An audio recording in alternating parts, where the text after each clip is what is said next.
Hello বন্ধুরা, my new channel Susmita's happy family.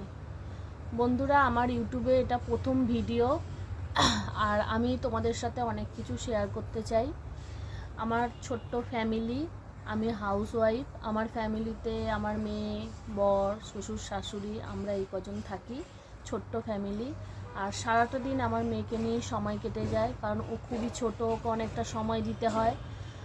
আর তাছাড়া আমি বাকি সময়টুকু আমার শাশুড়ির কাজে হেল্প করি, আর কিছুটা সময় বার করে আমি টিউশনি করি। আমার বাচ্চাদের পড়াতে খুবই ভালো লাগে। বন্ধুরা, আমি সারাটা দিন আমার মেয়ের সাথে কিভাবে সময় কাটাই সব কিছু তোমাদের সাথে শেয়ার করতে চাই, কিন্তু তার জন্য তোমাদের অনেক অনেক সাপোর্ট আর ভালোবাসার প্রয়োজন। তাই তোমরা আমাকে বন্ধুরা অনেক অনেক লাইক করো আর বেশি বেশি করে সাবস্ক্রাইব করো, আর আমি যাতে তোমাদের কাছে নতুন নতুন ভিডিও নিয়ে আসতে পারি, আরও তোমাদের কাছে শেয়ার করতে পারি। এখন এই পর্যন্তই, নেক্সট ভিডিওয় আবার দেখা হবে। টাটা।